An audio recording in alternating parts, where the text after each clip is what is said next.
اس علاقے کی بندیوں کو جن کو اللہ رسول سے محبت ہے، میں ان کے سامنے شاید پہلی مرتبہ ان کا ایک واقعہ سناتا ہوں۔ وہ جب حج سے واپس آئیں، ایک ہی زندگی میں انہوں نے حج کیا۔ ہمارے حضرت والد صاحب کے پاس کبھی اتنے پیسے ہی نہیں ہوتے تھے کہ وہ ان کو حج کرا سکے۔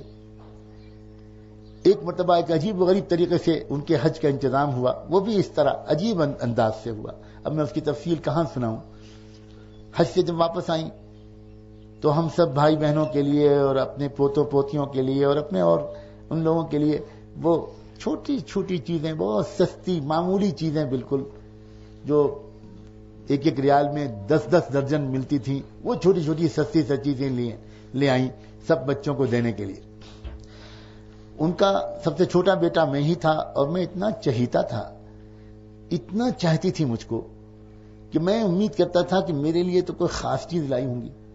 اس لیے وہ جب چپ چاپ انتظار میں بیٹھا رہا، میں 12-13 سال کا بچہ تھا، میں نے اس وقت جب وہ سب کو دے چکی تو بڑی امید کے ساتھ ان سے پوچھا کہ امی آپ میرے لیے کیا لائیں؟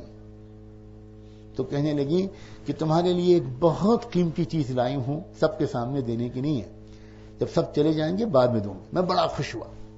اب مجھے آج تک یاد ہے کہ 2 چیزوں کی طرف میرا ذہن گیا، یا تو پارکر پین لائی ہوں گی یا ہاتھ کی گھڑی لائی ہوں گی۔ اور یہی ہم غریب بچوں کی معراج تھی کہ یہ اگر آ گیا تو بس ہم تو بہت مالدار ہو جائیں گے۔ لیکن جب سب چلے گئے، گھر خالی ہو گیا، تب میں نے ان سے کہا کہ اب تو دیجئے نا، میں انتظار میں بیٹھا ہوں، رات میں 10-11 بج رہے ہیں۔ تو کہنے لگی آؤ، مجھے اپنے پاس بٹھایا، جا نماز پہ بیٹھی اور بیٹھ کے کہا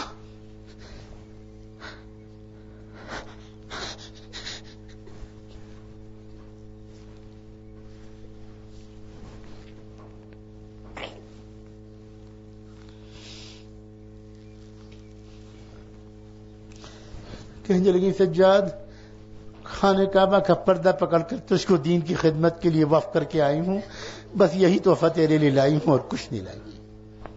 اللہ درجے بلند کرے، مجھے ان کے سامنے شرمندہ ہونے سے بچائے۔ کیا ماں تھی وہ، کیا ماں تھی وہ۔ روزانہ 2 گھنٹے 2.5 گھنٹے کی تہجد پڑھتی تھی، تلاوت کرتی تھی۔ آج تک وہ قرآن جس میں وہ پڑھتی تھی، اس قرآن کے ہر صفحے کا جو نچلا ہاف حصہ ہے وہ ان کے آنسوؤں سے بھیگا بھیگا آج بھی نظر آتا ہے۔ اس طرح قرآن پڑھتی تھی، ایک ایک رکوع اس طرح پڑھتی تھی کہ جب وہ قرآن کی ایک ایک آیت پڑھتی تھی، ایک ایک آیت پر ٹھہرتی تھی، ترجمہ پڑھتی تھی، پھر حاشیہ پڑھتی تھی، اور پھر اس کے بعد رو رو کے دعا مانگتی تھی کہ اللہ اس آیت میں آپ نے جو کچھ صفت کا مطالبہ کیا ہے میرے اندر نہیں ہے، اللہ مجھے دے دیجیے، اللہ مجھے تقوی دے دیجیے، اللہ مجھے توکل دے دیجیے، اللہ مجھے صبر دے دیجیے، اللہ مجھے شکر گزار بندی بنا دیجیے۔ عجیب ہستی تھی، عجیب ہستی تھی۔